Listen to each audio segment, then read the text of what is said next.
Welcome back to Promise Monkey Presents Cypher Crafter. Today, Russ and I are going to discuss how to create uh, robust and dynamic organizations and villains for your organizations using a system borrowed from Dungeon World First Edition called Fronts. Taking a few pieces out of that, which I have found very useful for campaign development and the like. I was just pointing at the link. Okay, the link's invisible to me, so Yeah, I it wasn't was. asking a question. I was just saying, hey, it's up here, guys. I thought in the Olympic spirit, we're number one or something like that. But No, no, just pointing at the link. So, yeah, this is.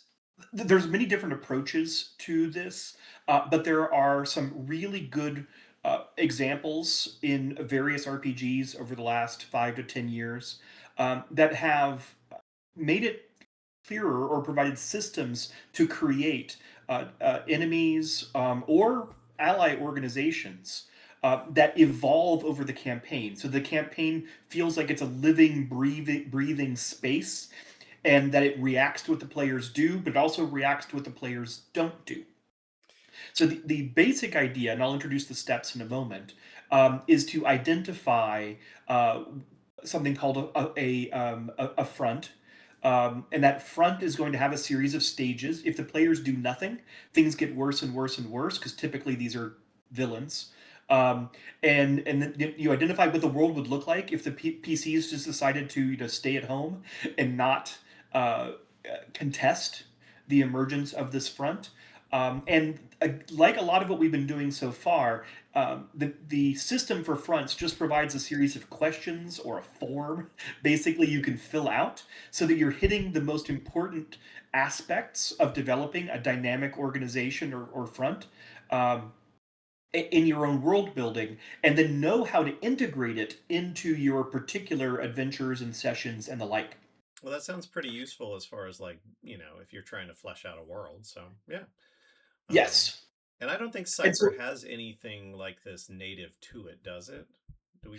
not as a system, Yeah. but this is really a system neutral technique that you could do in really any RPG. This does not use the Cypher rules, but you could use it in D&D. You could one of my favorite examples of this approach, which isn't actually using fronts, but this notion of dynamic organizations over time, is from Delta Green, Oh, the kind of modern Cthulhu conspiracy RPG. yes. There's a book called The Labyrinth, and it is just a collection of organizations. And the conceit is the players can interact with the organizations. Some of them are enemies, some of them are allies, but all of them are interacting with the unnatural, the sort of Cthulhu cosmic horror aspect of that game. Okay. And whether you're an ally or a villain, you are corrupted by your interaction with with cosmic horror.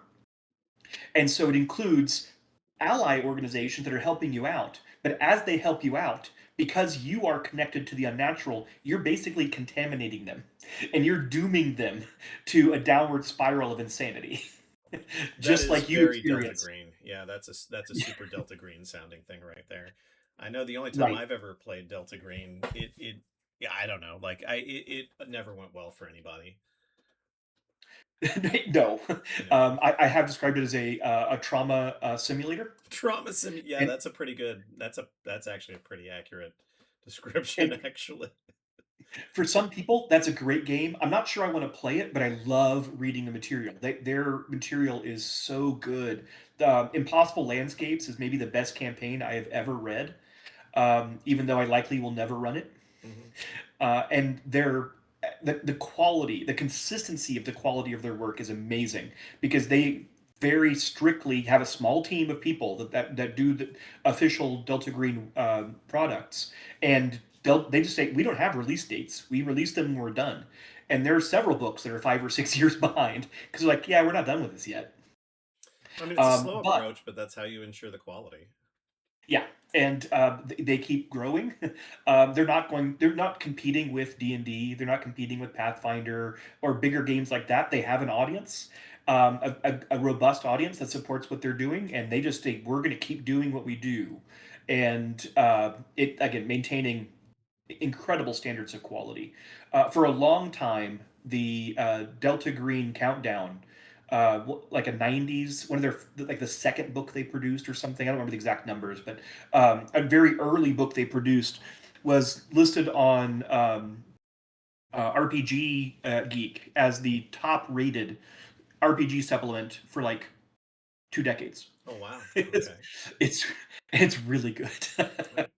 Yeah, I'll have to look into that because that's actually not a supplement from that game system that I'm familiar with. So that would Yeah, and be it's set up very much like I interesting mentioned too. with Labyrinth, where it's a series of different opposition. And then in different chapters on the different types of opposition in different regions of the world and things like that. It's very very good. But So what's most important for our purposes is this notion that you want to have opposition in particular, but hypothetically allies that don't stay the same. yeah, That as your players are advancing, so is the opposition, and so are the allies. which is I guess where you get the idea of a front from because the front's always moving or changing. Right. It's a little, Exactly. it's it's an idea of something that's more fluid and less static, I guess. Yeah, Yeah, and and the shows that link in the kind of show that back notes, and forth dynamic between the opposing forces. absolutely, and it gives Okay, you the architecture to sort of build that and plan that out. okay. So I That think we created some shells for our fantasy setting or our sci-fi setting that we talked about in the last one. Um, or is that where you're intending for us to look at today? well, I was thinking some. I'm not sure what you mean by shells, but I we had some in our session 0 back several weeks. Well, that's what I'm talking Um, about, those. Because okay, yeah, I don't feel like those were like really fleshed out or designed. no, That's what I mean by a shell. Like we'd come up with an okay, initial concept for some organizations, but we hadn't really yes. developed those organizations in any great detail. Exactly. And there were three that we talked about most in that session. And so, yeah, I can mention that we can kind of pick one and go with it.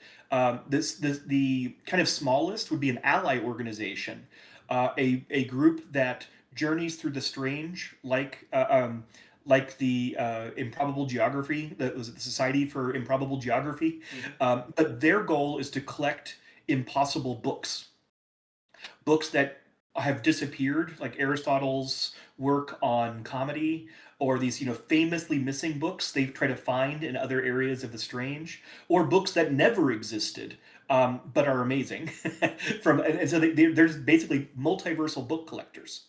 Okay. That's kind of a low stakes ally group, but we can talk about it. That could be fun in its own way. The other two were more typical. One was a kind of a militant government organization, that was trying to suppress knowledge of the strange and hypothetically weaponize it for the protection of their government.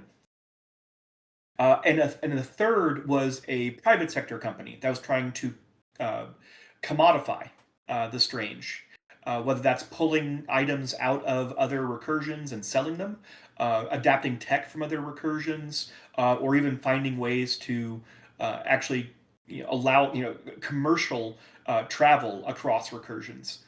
And we thought that gave us like three very different groups to play with. Yeah, that's really an interesting idea, the idea of commercial travel across recursions. Yeah. Because I don't think is there I don't recall anything in the original version of The Strange that even came close to that. I mean, it was all more of the covert and the conspiratorial and the hush hush sort of Yeah. situation, and there wasn't any talk about anybody that was like, "Well, we're just going to go public with this.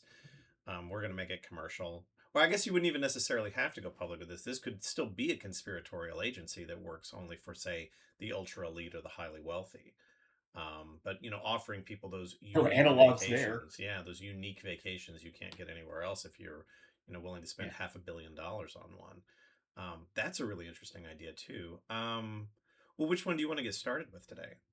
Well, let's start with that one. So that did flick your whiskers a little It really bit. did, well, because Yeah. again, I think that, like, when I don't recall there being any sort of organization like that in The Strange originally, No. or any discussion of it. I mean, all the different groups had different motivations. Obviously, the agency and the Rookians had very different reasons for traversing, between the various realms. But I just don't recall anybody doing it for commercial purposes. So yeah, let's start with something like that, like like a private organization. So how would we apply this model from fronts to that?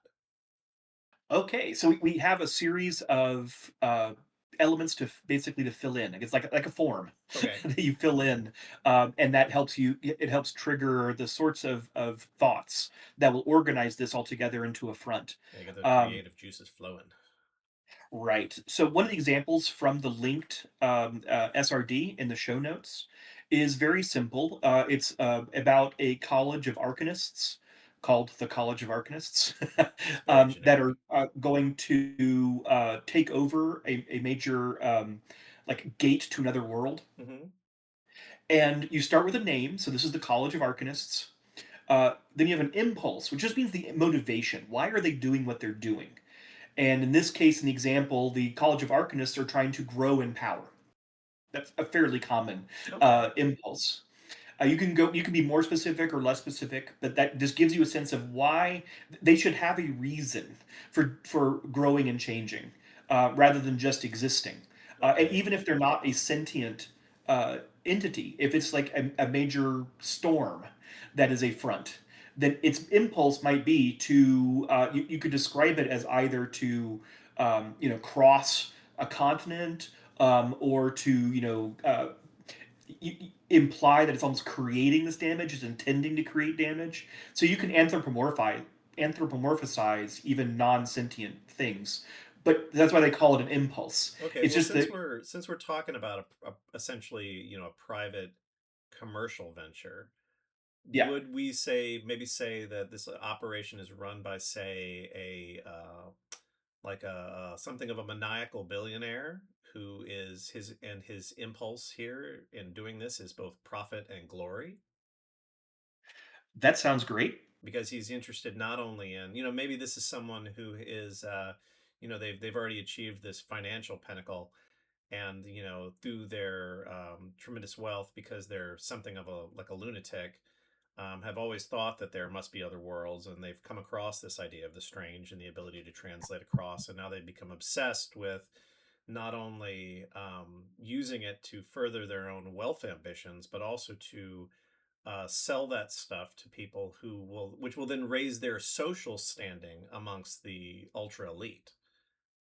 Yeah, and one could be the status among the elite to be the coolest, newest tech. Oh yeah. You could even have a pseudo altruistic motivation of them trying to find like an evacuation recursion for the Earth.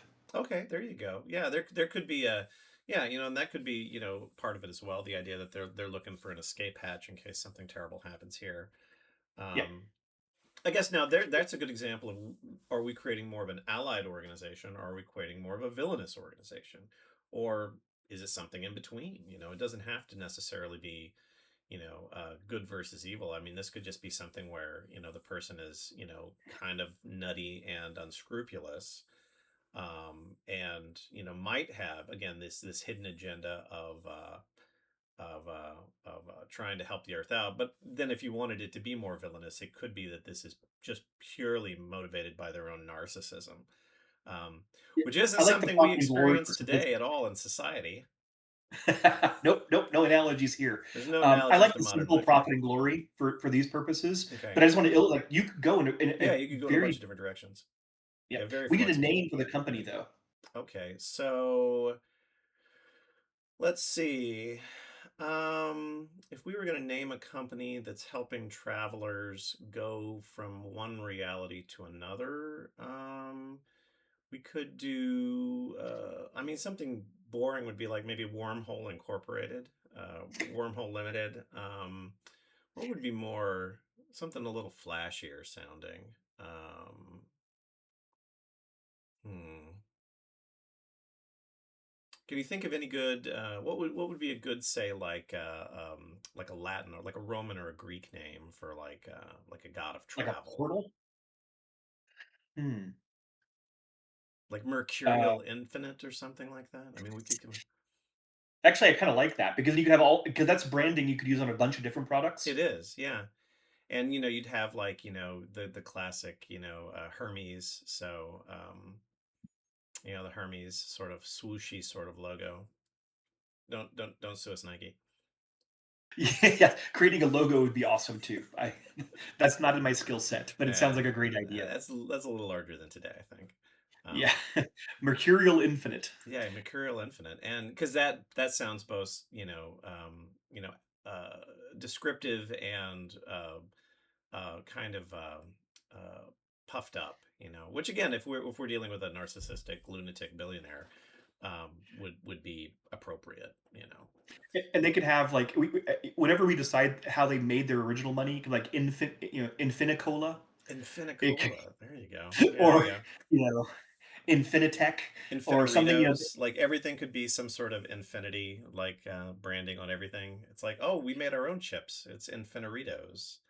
Inf- I love that because it suggests how you could accumulate all of this wealth with rather mundane. Maybe they're really good chips, Yeah. but Well, it when reminds they me a get all little of this bit of money, the then they decide they want to colonize a jungle planet Well, it or reminds me recursion. a little bit of the character from the Netflix adaptation of the Three Body Problem, who the one character had basically made all his money in like sodas and chips, like, Yeah. and everybody else was like a high-minded, scientist or research scholar, and then this is the one that wasn't quite as bright, but he made a shitload of money doing commercial shit. Yeah, and it depends on the tone you want for your campaign. If you want Yeah. to have more humor in it, then it can be the microwave burrito fortune. Oh, it could be. Yeah, yeah. Well, now you've got a little bit of the what was that video game that was out recently? Oh, the one where they went to the outer reaches, I think. Yeah, I don't know. I can't Outer remember. Worlds, Outer Outer Worlds. Reaches, Yeah, it was something not like that. outer. Yeah, But it was the one where everything was corporatized, like space travel was yeah, completely corporatized. So, which is kind of funny. But okay, so we yeah. got And a if you wanted to be name. more serious, it would be more serious tech. It'd be a very Absolutely. easy switch. Well, again, yeah, those are tonal changes, just depending Mhm. upon what you want. But all right, so we got a kind of a basic idea. We've got an Yep. impulse, and that impulse is that we're both stroke. Again, in a more allied section, we're attempting to find a safe haven for the Earth. But in a more villainous life, we're just trying to make money and stroke a dude's ego. So what would be the next thing we would look at in the front system as part of developing this? The next step is what we call an impending doom. Impending doom. This is what happens if the characters don't do anything. If they decide what they really want to do is stay home and run a rare bookstore, or whatever it may be, and basically do their own thing and not interact with this Hmm. front at all. Okay. What's the nightmare scenario at the end? Which, in this case, in the Strange, is actually very simple. A planetivore eats the Earth. That's yeah, you could do that. Well, and again, for the certainly for the allied option, there's for that. I think for the Yeah. villainous option, though, you could have the idea that the commercialization has some sort of like negative impact on the recursions that are being traveled to. Like for example, you try to go to the 221B Baker Street recursion, and everything has got soda branding on it all of a sudden for no real Oh, like reason. commercial homogeny. Yeah, commercial homogeny. There we go. Yeah, yeah. And Oh, things yeah.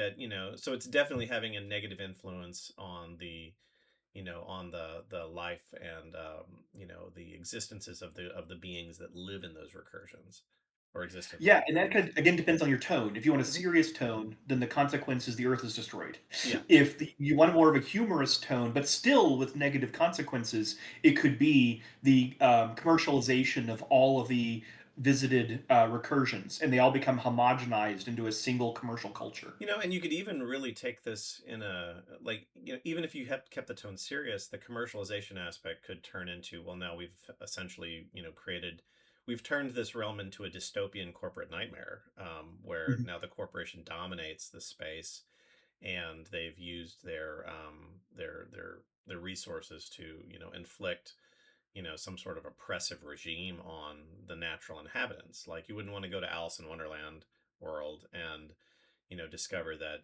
everybody works for the man and is slaving or just toiling away as a cog in a giant corporate wheel now.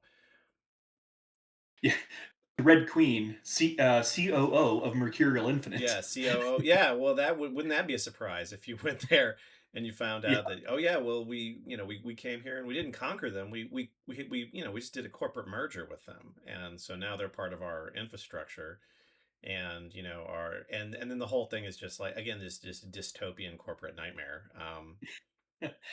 I like having these two different parallel options, the more humorous and the more serious, Yeah. for this front, and so I want to keep going with that. And Well, so I for know for me and you in particular, we've always liked a game that struck a balance between the absurdity of imagination, and the idea that there have to be stakes, something serious going on, which is why you're playing. It gives the game some weight, but then at the same time, you can be a little lighthearted about it. Um, yeah, it's just something how we live our lives too. yeah, kind of.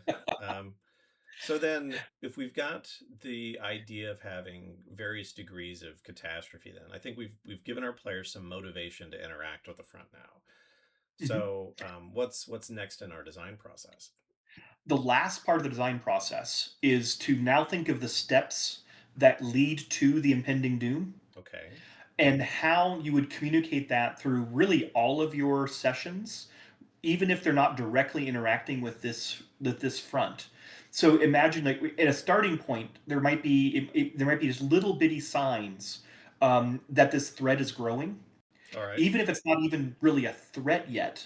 One example for on the commercialization side is you might see everywhere you turn, there's a poster for some Mercurial Infinite product. Yes. And Which that's would be just as distressing in simple many as environments. whatever adventure you're already doing, just when you're describing the alleyway they're running down, describe the poster. Yeah. Or whatever, Garish posters paper every surface of the alley. Yeah, that'd be fun. right. Yeah. But what about with the more serious version with the Planetivore? That the commercialization, and this could still be the covert version.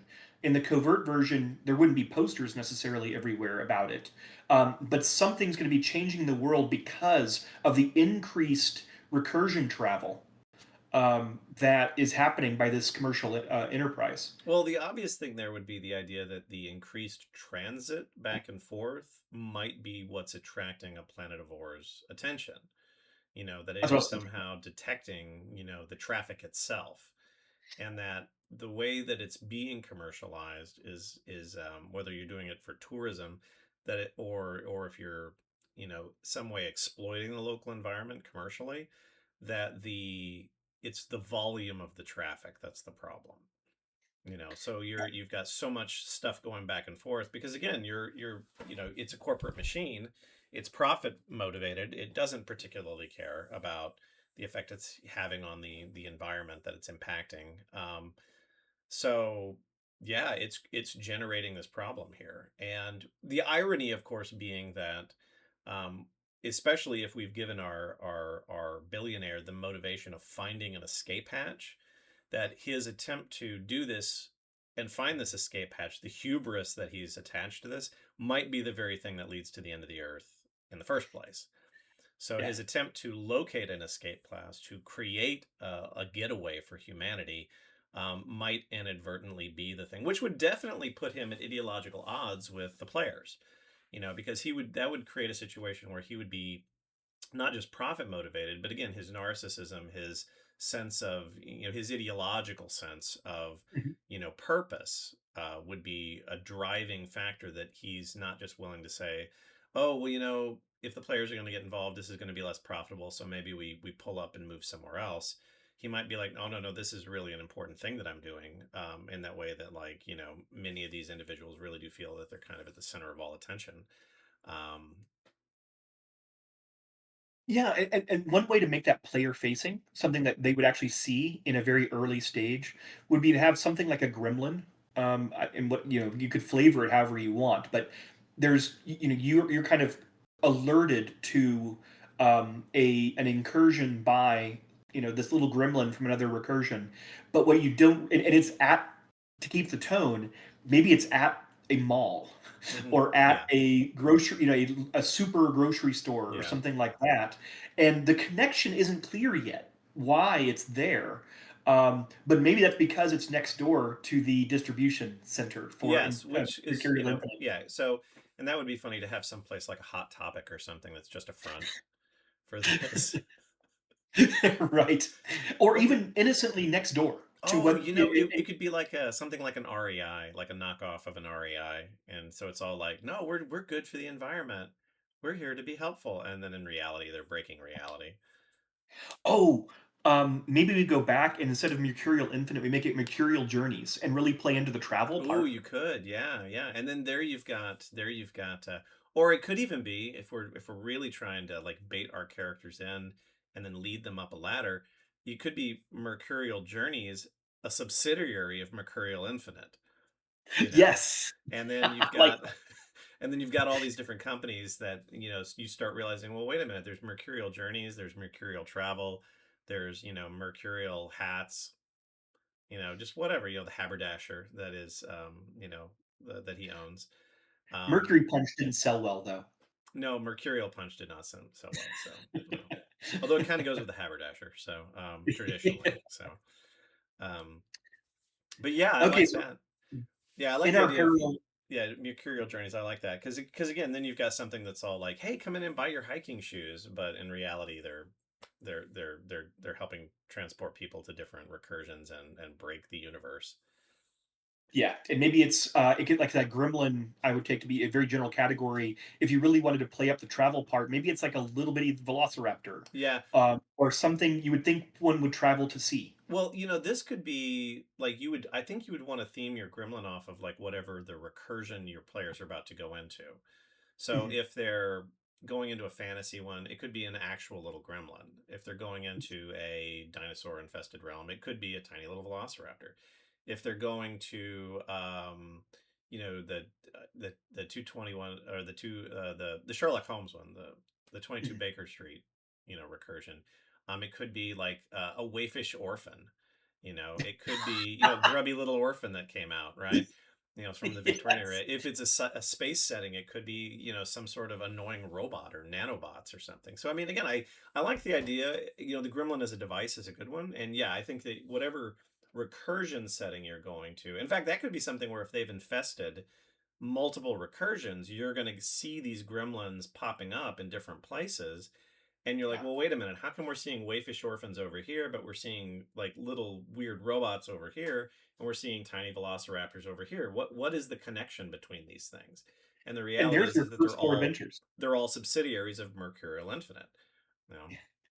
I don't know where this kid came from, but he keeps asking for porridge. Yes, exactly. And I love the idea that you've accidentally leaked some grubby orphans into the some little waifs. Some little waifs have leaked into our reality from another place. And So, I make them devious little creatures. oh yeah, yeah, I mean, they're absolutely. humans, and but I mean, really, really cunning and Yeah. devious And again, because they've had to live in a almost Dickensian yeah. recursion. Well, and obviously these would be as well, you could get away with that really because with the nature of the strange, these would not be necessarily sentient beings, but these would be those characters, because Yeah, in the strange you have, entities that are both really considered to be living and then entities that are really just characters, yeah, for the, Spark versus yeah. yeah. So you wouldn't have to feel bad for them because again, they're not in that sense real people. They're just these artifacts that have escaped from these recursive realities. Absolutely. That would So be that great. like it sets you up for the first several adventures if you want, Oh in a yeah. way that ties them into the front. What would be the next stage is maybe something about that changes in the world that's visible to players that indicates that this operation is accelerating. And we could start with either the commercialization or the covert, um, darker frame. Well, if we've already decided that it's the volume of traffic that's creating it, what would be indicative of increased traffic to some place? Um, Other than it spawning like maybe a high number of these little gremlin creatures, as like a waste byproduct of the transit. Um, What if it's a portal that, as opposed to like one entity kind of slipping out, what if it's a portal that's stuck open? oh, that could be, yeah, yeah, they can't get it to close. Yeah, Yeah. or it could be, that, and that portal could in fact be leaking little bits of that reality into it. So, you go down into the back of the mall there, and why is there a little piece of an alley back here? Right. Or wait, this isn't the Renfest. Yeah, what's going on here? And How come and it's and then you could have Renfest versions of ooh, mall yeah, I like that. shops. That would be pretty Renfest, amazing. you Where it's know. changing not just the creature, but it's changing the space around it. Yeah, and you could really have it as like, especially if you created a portal that didn't necessarily have a well-defined border, so it wasn't like an obvious thing, but more like you're walking through, think of it as almost like I guess the Narnian transition in the wardrobe as you would go from like, through the coats and suddenly you're not in coats, you're in a forest somehow. You could be like that, like in our REI store, you could be looking through the coats, and the next thing you know, you're like in, like in a space corridor somewhere. Or when did it get jungly back here? And boy, they're really taking this jungle theme in this adventure store like a little far. I mean, man, these plants are super convincing. Is that a thing that's about to bite me? It could really be, a transition like that, which would be Absolutely. that would be tremendously entertaining. I like the idea that, again, because again, if you had all these different front stores, right, and that there's something about the individual store, like maybe the REI is the one that's tied to like, the jungle recursion adventures, right? And maybe you're in, a computer, like a micro center computer store or something, and that's the one that's tied more to our hard space adventure. So you're back there in the aisles and you're browsing around. Oh, hang on just a second. Sorry, my dog I was think getting the a little loud. So maybe you're puppy's back there still and you're angry from getting shots. yeah.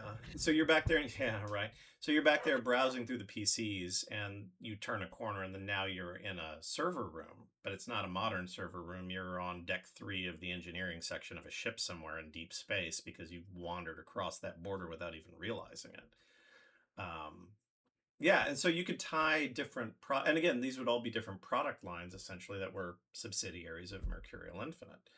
So you get some consistency to your theme there. And again, I think that as far as a tone goes, this could be as ridiculous or as serious a shift from one reality to another as you really wanted it to be. Yeah, and I was thinking for the more humorous commercialization track, a second might be a product that they release that is some sort of strange tech, Hmm. but mostly harmless, but not entirely harmless. And I'm struggling to think of exactly what that might be. I mean, it wouldn't be like a laser rifle because that would have tremendous implications, but something more like a toy, Yeah, but a toy with side effects that hadn't really been anticipated because they don't really understand the technology. yeah, Like maybe a fidget spinner that actually fascinates other people in addition to the person who's using it. yeah. I like that idea a lot. And then people like, whoa, the product, you could have. I don't know exactly how this is kind of tough, but with humor, I think this could work out. Like you have stories of people where like the entire office just shuts down and stares at the fidget spinner, Oh, that would be and great. people are starting to report that the fidget spinner is just way too good. Yeah, it's just too enthralling, a fidget spinner. So people are just being too fidgety with it. Yeah, and people take it apart and all those sorts of things. They can't figure out why it's any different than any other fidget spinner, but it has this extra fascinating quality. Yeah. And then you could have an adventure that's themed on that sort of mental um, effect. Maybe it's a psionic world or a Hmm. sci-fi psionic world or something Yeah. along those Well, lines. and again, because it's a strange, it could be the land of nightmare toys, like where it's Yeah. literally, a giant kingdom of, sentient toys. And well, the reason the fidget spinner is so fascinating, it's desperately trying to communicate to you. Yes. Like Oh, I like it's that. actually semi-sentient and it's screaming at you, but you just interpret it as like it's fascinating looking, Yeah, because you don't and speak fidget spinner. maybe if the players figure out how to communicate with it, it's just screaming, "Take me home." Yeah. Yeah, it could just be doing that. I think of this kind of like the problem with poplars from Futurama. Yes, very much like the problem of poplars from Futurama, where Yeah, you've come up with one purpose for the thing that you've discovered, but it has really nothing to do with its intrinsic nature. right. And it's just kind of it's our lack of understanding that we're misusing it, and it's hurting us a little bit, but mostly it's just entertaining. Yeah. Um, but we start to only our agents can sort of connect the dots to see. Wait a second, these things are connecting to the other pieces we're seeing around the world of and maybe they investigate and find a link to mercurial amusements. Yeah. Again, a subsidiary of Mercurial Infinite. Here, And I love the yes, idea that they would constantly be getting, thwarted by this idea that they're trying to figure out where it's coming from, and it just leads them up a corporate ladder structure, yeah. and then they've got to track it down that way before they even realize like where it's all actually coming from. Well, this is a subsidiary of this. Well, hey, this is, Mercurial Amusements, which is a subsidiary of, Mercurial Entertainment, which is a subsidiary of Mercurial Distributions West, which is, a subsidiary of Mercurial Infinite, and you could create a whole corporate, that might actually be fun, actually, is to do what do they call those? The corporate ladder chart, you know? Oh, there's a great tool for that from Night's Black Agents Yeah. called the Conspiramid. Oh, the conspirated. That sounds good. And it has in Night's Black Agents, it tells you how to plot, like who's the Dracula or the big vampires at the top, Hmm. and then who do they work with, who do they work with, and you start the campaign like 4 levels down. Yeah. And the Strange is the perfect like game for this sort of a setting, because again, you got so much variety in the recursions that you could Mhm. just sit here, and as elaborate a corporate hierarchy and structure as you want to create, you could tie every one of those indrung subsidiaries to, those products or services to a different recursion. And again, yeah, and then that's another reason that, maybe we are attracting the planivores, because again, maybe they don't realize, well, hey, our scientists have shown, or I guess R&D, because it wouldn't be scientists, it would be our R&D department has Right. shown that, this is an acceptable level of traffic across from from Earth to this recursion, um, and it should be fine. But then what they've, After meeting with but then the marketing, they said this was fine. yeah, yeah, but then the glaring error that they've made, because again, it's corporate hierarchy, they've got to have a glaring error. The glaring error is they've not considered, like, well, how many subsidiaries do we have that are doing this, and that there's a Yeah. cumulative effect of all these companies, creating all this traffic, and that is certainly getting the attention of the thing that wants to come and eat our planet. Yeah. And the first example of that breaking down is this incursion back onto Earth we talked about Yeah, at the mall. yeah, and yeah, and well, that would be even like you could even have one mall in particular that was owned by, or at least, many of the shops in the same mall. So you could even have it as a central setting, because you might have several different, shops that are there that sell different goods or services, and they're all, turns out they're not independent. Right. They're all subsidiaries. Yeah, and Mercury is convenient because you can use a bunch of different terms for Mercury. So it wouldn't all be, well, let's just look at the phone book for all the Mercury names and rate all those buildings. Oh no, It could yeah. be different, archaic names, alchemical names, Or just associations with Latin, just Mercury. names, Latin derived or Roman derived names. Yep. I mean, it doesn't all have to be Mercury specific, but Yeah. But that as a name is useful because it has a rich kind of ecosystem around it of names you could draw yeah, from. there's a lot of nomenclature you could draw on from that. I think the natural third stage then starts with the incursion going the other direction, where they visit a recursion that is being infected by Mercurial Infinite. Yes. Yeah, I think that would be a natural like third stage place to start for that. And again, What would and be they could, and especially if it was going to a recursion that perhaps in a longer campaign the players had already been to before. Because this is another thing you could do, is if this isn't the first time your players have played, you could have them returning to a recursion, yeah. and suddenly the effects of this corporatization is obvious, because they're like, Oh well, wait a minute, when did all these posters advertising for products get put up on all these trees? yeah, if we sent them to a jungle dinosaur land early on from the REI analog, Hmm. or Mercurial Journeys or whatever it was, later they can go back there and now it's Jurassic Park Yeah, yeah, or yeah. Mercurial There you Park. go. It's become parkized. Yeah. And so, yeah, and that is like, wait a second. Oh, not only is it influencing us, we're influencing it. And wait, what are the implications there? That's what you want to leave them with a series of adventures where they see. our own corporate capitalist sort of commercialization affecting other previously untouched, previously unaffected recursions. Yes. Yeah, I like that a Let's lot. see. What about for the darker side of it? That could be, you could play that pretty dark. Well, I mean, I guess the more dystopian side of that would be that these places are being farmed for resources. You Mhm. know, that their resources are being depleted. Perhaps the corporate structure has now moved in and is ruling these places with an iron fist because there's no regulatory authority. So you could have a whole a whole metaphor about the perils of extreme deregulation. Like, oh, we Yeah. found we were too regulated here in this reality, so we've gone to a reality where we're not regulated at all, and we're just going ham out here. Oh, I Um, like that. yeah. What resource would be fun that's relatively rare on Earth, but suddenly becomes um, more common because they're drawing it in from from some recursion? Okay, so for example, you could have exotic hides to stay with our dinosaur like Jurassic Park sort of thing. Oh, You could have exotic hides because you're thinking, well, you know how many snakes they have to kill to make a snakeskin boot? Well, guess what? We kill one dinosaur and we're getting 400 boots out of this, out of one dinosaur, right?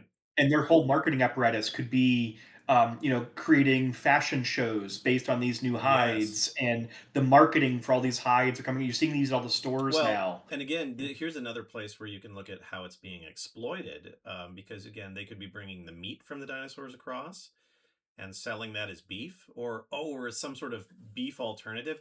It could be fake lab grown beef. They're claiming we have the best lab grown artificial 100% vegan beef available, and they're just lying about it. It's all The actually. arachno chicken largely keeps to himself. Yeah. Well, and the thing is like, people who would eat it and they'd be like, well, this Oh, is chicken, clearly that's what not it was. beef or chicken. This must be lab grown meat. And in reality, it's like Brontosaurus, right?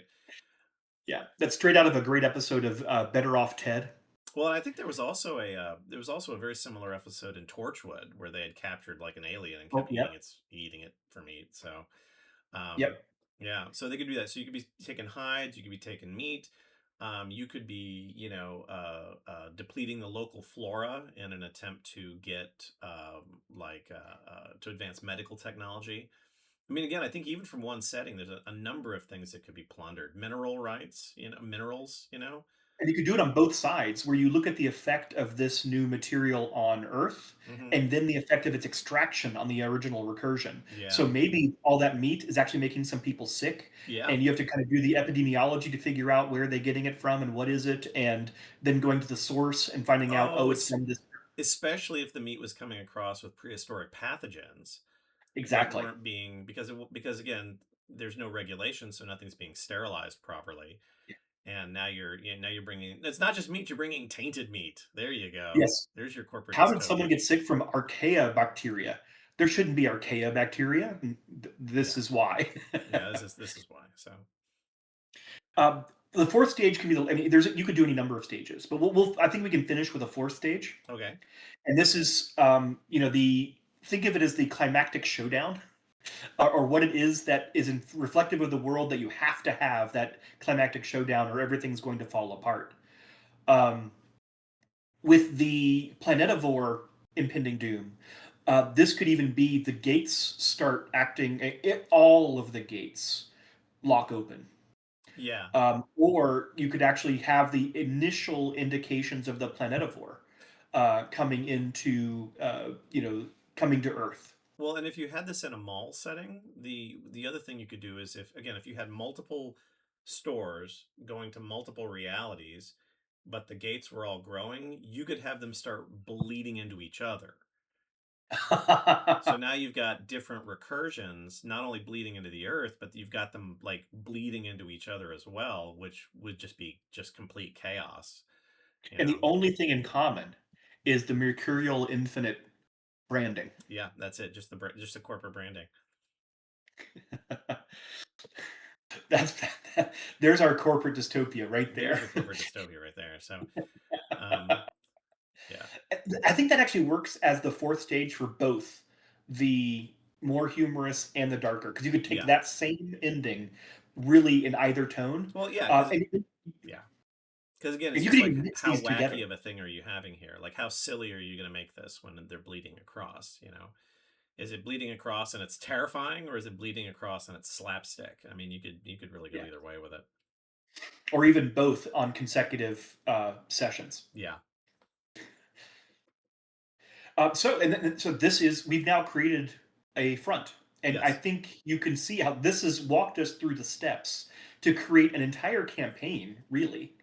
And we already have ideas for a dozen or more sessions No, this is that a all tie super, together. yeah, this is a super useful. I'm glad you brought this one up because this is a super useful model. And again, the link's right up here. You can see it up here, guys. And for anyone that's interested in trying this out, yeah. Yeah, and good job, Dungeon World First Edition. But even though this isn't, even though our podcast is, or this broadcast isn't specifically about Dungeon World, I mean, this is clearly a useful model that could be applied to the Cypher system and to the Strange specifically as a setting. Yeah, you could imagine if you wanted a very broad campaign world, you design several fronts. And players might have in our strange campaign there might be a mercurial infinite sort of interaction for a couple of sessions, and then there's a couple sessions where they really focus on one of the book explorers who gets lost and they have to go find him. Yeah, Or and then they go but while they're out there they get crosswise with the government organization that's trying to stop the use of strange tech. And so you could weave these together to create something much like I think of it as a Claremontian kind of campaign, like Claremont's X-Men, sure. where you had two or three big things going on in the background, and you wove them together in individual issues and arcs would weave together.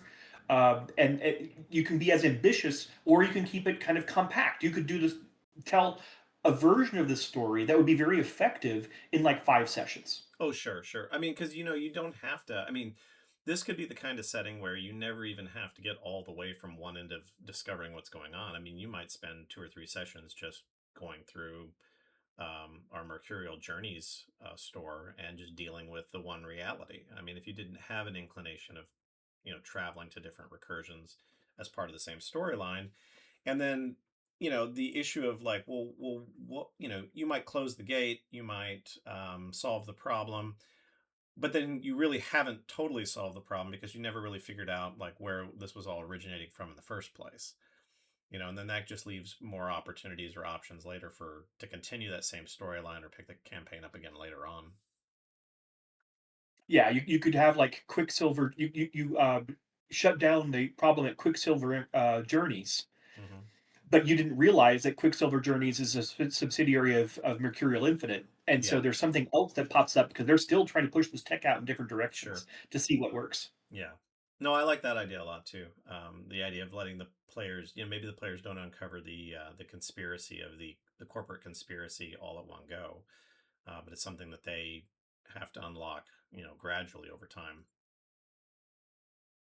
Yeah, so that is fronts, and I hope we have demonstrated how you can sort of use this as a tool to develop a dynamic enemy or opposition. Because again, all of this was about how do you change the world as it's perceived by your players as the campaign goes along, so they can see if they are in session zero or session one, I should say, the world looks different. It's described differently than 5 sessions later when you're at the second stage of the Grim Portents. I mean, it seems like a really useful thing. Yeah. Any other final reflections or comments? No, I mean, I like the system. I think it's very adaptable. It seems like it is a great way of, especially if you're kind of stuck for ideas on something. It seems like a really good way of fleshing something out that in a pretty organic way tends to spin off more ideas, which I like a lot. I like anything that once you get working on it, really just gets those wheels greased up and gets you producing more and more ideas. And that's exactly what we try to do here on Cyphercrafter. And on that note, thank you for joining us today. And we look forward to seeing you next week, where we'll create some new fun elements for our Cypher games. All right. Well, I'll see everybody next week.